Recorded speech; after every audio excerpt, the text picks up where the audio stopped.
قرآن مجید کہتا ہے تلک الایام نداولھا بین الناس، یہ دن ہیں جنہیں ہم لوگوں کے درمیان گردش دیتے رہتے ہیں، کبھی اچھا وقت تھا کبھی۔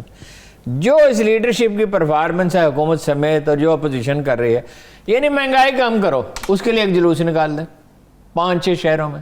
اور اس وقت جب بدامنی ہے، کوئی ملک کے نقطہ نظر سے سوچ رہا ہے، وہ شہداد پور میں، ادھر نواب شاہ میں، ادھر پرلی طرف مختلف جگہوں پہ نکل رہے ہیں، ان جلوسوں سے کیسے مہنگائی کم ہو جائے گی؟ کوئی پلان، کوئی منصوبہ پیش کرے، گندم کی پیداوار کیسے بڑھے گی، کپاس کی کیسے بڑھے گی، گھی کیسے سستا ہو سکتا ہے، اس پہ ٹیکس، کوئی ایک منصوبہ پیش کرتا ہے نا۔ دالیں، کل میں پوچھتا رہا کہ بھئی یہ دالیں ہم پیدا کرتے تھے، دالیں تو انٹروڈیوس ہی سب کانٹیننٹ سے ہوئی ہیں دنیا میں، اور اب ہم ہی ہیں اور اب ہم آسٹریلیا نیوزی لینڈ سے منگا رہے ہیں۔ تو وہ انہوں نے کہا کہ جی یہ کوئی تحقیق کر کے بتائیں گے۔ مہنگائی کیسے کم ہو جائے گی؟ مہنگائی تو آج بڑے سے بڑا لیڈر آ جائے، سارے لیڈر جتنے اپوزیشن کے وہ نعرے لگا رہے ہیں ہم خوشحالی لے کے آئیں گے، پلان کسی کے پاس نہیں ہے۔ خوشحالی کیسے، یہ بھی تو بتائے نا۔ ہاں یہ تو وہی بتا، کیسے لے کے آئیں گے، کیسے پیداوار بڑھ جائے گی؟ نعرے بازی ہے۔ دیکھیے مغرب نے جو ترقی کی ہے وہ کس چیز پہ کی ہے؟ تاریخ کسی بھی دور میں کسی قوم نے ترقی کی جب کسی قوم میں شعور کی سطح بلند ہوتی ہے، تعلیم ہوتی ہے۔ سیدہ فاطمہ الزہرا تشریف لے گئے جناب رسالت محمد صلی اللہ علیہ وسلم کے پاس، اور اس قدر ان سے محبت کرتے تھے، اکرام فرماتے تھے، اٹھ کے کھڑے ہو جاتے تھے، چادر بچھا دیتے تھے۔ کہا کہ چکی پیستے پیستے ہاتھوں میں نشان پڑ گئے ہیں، تو سارا کام گھر کا آج کرنا پڑتا تھا، مہمانداری بھی، یہ وہ، اور وسائل کا حال تو معلوم ہی ہے۔ تو آپ نے فرمایا میرے لیے تو اہل صفہ کے لیے کچھ نہیں ہے، یعنی جن لوگوں کو تعلیم دے رہے تھے وہ گھر والوں سے بھی زیادہ عزیز تھے، اپنی اس پاک تینت خاتون جنت سے بھی زیادہ عزیز تھے۔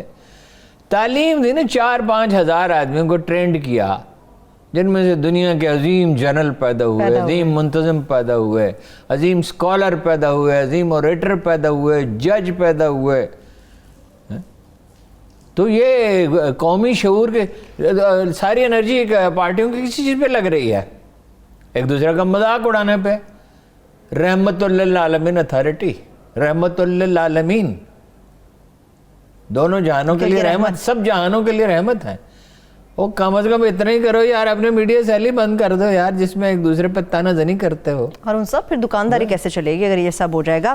خیر، آپ نے قافلے کی بات کی، وہ وزیر ماحولیات رضوان صاحب کے بھی بڑے قصے سننے ہیں، ان کا ذکر نہیں۔ وزیر ماحولیات صاحب کا جو ہے نا، ان کے کئی سیکٹری بدل چکے ہیں، کئی ڈائریکٹر بدل چکے ہیں، کسی سے وہ مطمئن نہیں ہوتے۔ اس میں سب سے دلچسپ بات یہ ہے کہ انہوں نے پورے سال میں کوئی پروجیکٹ کیا ہی نہیں۔ یہ ایک ایسا محکمہ ہے، نہ صرف اس وقت پورے پاکستان میں بلکہ 75 سال میں یہ ایک ایسا محکمہ ہے جس نے پورے سال میں کچھ بھی نہیں ایک کیا، بھی خرچ نہیں کیا، بچت کوئی نہیں، کام کیا ہی نہیں، بچت نہیں، کبھی اتفاق نہیں۔ وہ اجازت ہے نہیں بھائی، ماحولیات بڑا مسئلہ ہے، اور یہ ایک ایکسیپشنل کیس ہے کہ ان سے کہا گیا ہے کہ جو پیسے بچ جائیں وہ اس میں ڈال دیں، ٹرسٹ میں، ایک ٹرسٹ بنا دیا تاکہ یہ وسائل جو ہیں مہیا رہیں۔ اور استعمال میں لایا جا بہت سکے۔ بڑا مسئلہ ہے صحت کی تباہی کا۔ جن قوموں نے ترقی کی ہے انہوں نے کن چیزوں پہ توجہ دی؟ بنگلہ دیش کی فی کس آمدن انڈیا سے بڑھ گئی ہے، انہوں نے کس چیز پہ توجہ دی؟ صحت اور تعلیم پہ۔ شرح خواندگی زیادہ ہے بنگلہ دیش میں، آپ کو پتا ہے بنگلہ دیش میں کوئی $200-300 فی کس آمدن انڈیا سے زیادہ ہے، انڈیا سے زیادہ ہے۔ تو انہوں نے کس چیز پہ توجہ دی؟ صحت پہ اور تعلیم، عام عام آدمی کو قرض فراہم کرنے پہ۔ ویسے ہمارے ہاں اب ماشاءاللہ اسی سطح پہ پہنچ گیا ہے، اخوت کا جو پروگرام ہے مرحلہ وار اور بھی اچھا ہو جائے گا وہ تو سود کے ساتھ تھا، یہ بغیر سود کے ہے۔ الٹیمیٹلی تو اس کے نتائج نکلیں گے انشاءاللہ۔ بنگلہ دیش کی ترقی میں گرامین بینک کا حصہ ہے، اور اخوت کا حصہ اس سے زیادہ ہوگا، اس لیے کہ وہ تو اپ ٹل 30% بھی انٹرسٹ دینا پڑتا تھا۔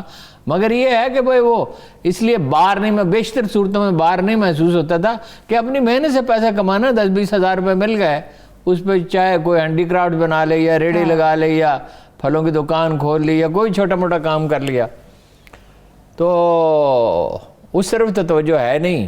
یہ حیرت کی بات ہے عمران خان صاحب ماحول پہ اتنا زور دیتے ہیں، پنجاب کا اتنا بڑا صوبہ نہیں دیتے ہیں زور، کام بھی کیا ہے، صرف زور نہیں دیتے۔ نہیں رضوان میں صاحب تو کی آپ بات کو کر رہی ہمیشہ ہوں، عرض تو کرتا جانتے ہی ہوں نہیں کہ ہیں وہ۔ بالکل پختونخوا میں درخت لگے ہیں، اور اب بھی ساری دنیا تسلیم کرتی ہے کہ پاکستان میں ماحولیات پہ بڑا کام ہو رہا ہے، لیکن رضوان صاحب نے نا جو پنجابی محاورے کے مطابق تنکا توڑ کے دورہ نہیں کیا ہے۔ صحیح ہے، ٹھیک ہے، چلیے ہارون صاحب دیکھتے ہیں، یہ تو پنجاب کی سیاست کی بات ہوگی۔ بلوچستان بزنجو صاحب آ گئے، ہارون صاحب منتخب ہو گئے، بس کافی ہے؟ اب کیا وعدے وہ وفا مطلب کریں یہ گے؟ ہے کہ وعدے وفا کریں گے؟ کس سے کیا وعدہ وفا کریں گے؟ یعنی یہ ہے کہ اب ذرا ارکان اسمبلی زیادہ آسودہ ہو جائیں گے اور زیادہ فراوانی سے ان پہ عنایات آنے لگیں گی کچھ، لیکن یہ ایک کمال ہوا کیا بھئی اپوزیشن کو کیا ملا؟ جمعیت علماء اسلام جو بڑی متحرک تھی اور دوسری اپوزیشن ویسے آپ نے کچھ امید دلائی ان تھی کو کیا ملا؟ نہیں، ہمارا خیال تھا کہ وہ حکومت میں وہ کہہ بھی رہے تھے کہ ہم اس کو ترجیح دیں گے جمعیت علماء اسلام کو، ہوا کیا آخر میں؟ وہ نکلی نہیں کہیں بھی، پتہ ہی نہیں۔ وہ پی ٹی آئی کی اور باپ پارٹی کی، بلوچستان عوامی پارٹی کی حکومت بن گئی، پھر وہی تو اب وزارتیں کس کو ملیں گی؟ بلوچستان عوامی پارٹی کو اور پی ٹی آئی والوں کو۔ درست، تو وہ تو پنجابی کا جو محاورہ لچ تلنا، وہ تو لچ نہ تل سکے، اور ویسے بھی انہوں نے کلیئر کر دیا تھوڑے بہت کام تو بزنجو صاحب کریں گے، لیکن یہ زیادہ عرصہ کام چلنے والا نہیں ہے۔ یہ بلوچستان میں کبھی کسی نے مدت پوری کی ہی نہیں ہے، بس تھوڑا عرصہ رہتا ہے پھر شکایات پیدا ہونے لگے گی۔ بلوچستان میں جو تبدیلی آتی ہے وہ عوام کے خسارے میں آتی ہے، یعنی آدھا پیسہ بھی خرچ نہیں ہوتا، اور ابھی چند ہفتے آپ ٹھہر جائیں یہ شکایات آنے لگیں گی، اچھا پھر کچھ لوگ رونے لگیں گے۔ ویسے انہوں نے لوگوں کی فکر کچہریاں قائم کسی کو کرنے کا نہیں اعلان کر ہے۔ دیا ہے۔ سردار جو ہے نا بلوچستان کا، اچھا، وہ بڑا سخت دل ہے۔ اور یہ جام کمال صاحب پہ ایک الزام ہارون صاحب یہ بھی لگایا جاتا تھا کہ وہ لمبی میٹنگز نہیں کرتے، فٹافٹ نمٹا دیتے ہیں۔ یہ تو بزنجو صاحب نے بھی اعلان کیا 8 گھنٹے کی کوئی میٹنگ نہیں چلے گی، آئیں کام کریں اور جائیں یہاں سے، یہ تو بزنجو صاحب نے بھی کہہ دیا۔ تو کام اگر وہ یہ کہیں گے یا 8 آدمیوں کو اپائنٹمنٹ کر دو اور وہ کر دیں تو صوبہ تو گورننس تو تباہ ہو کے رہ جائے گی نا، معاملات تو ٹھیک نہیں ہوں گے۔ صحیح ہے، بلوچستان کا رونا تو یہی ہے۔ وسائل کی بھی انہوں نے کہا اتنے وسائل بھی نہیں ہیں ہمارے پاس، اسلام آباد کا رخ کریں گے۔ اور اسلام آباد کے پاس کون سے وسائل ہیں؟ اب وہ تو بزنجو صاحب بہتر بتائیں گے نا، انہوں نے تو پہلی میٹنگ میں اعلان اسلام کر آباد دیا۔ کے پاس کون سے وسائل ہیں؟ خان صاحب سے میٹنگ کریں گے۔ کراچی کے لیے تو وسائل ہیں نہیں، بلوچستان کو جو وسائل دیے جا رہے ہیں ہماری تو خواہش ہے کہ اس سے زیادہ دیے جائیں۔ آپ کے اطلاع کے لیے ہے کہ اس خاکسار نے 3 سال مہم چلائی کہ بلوچستان کو اب رقبے کے لحاظ آبادی کے تناسب سے نہیں بجٹ ملنا چاہیے، رقبے کو بھی ملحوظ رکھنا چاہیے۔ ساری دنیا میں فارمولہ یہ، ایک بھی بلوچ لیڈر نے یہ بات نہیں کہ میں کئی سال یہ بات لکھتا بھی رہا کہتا بھی رہا۔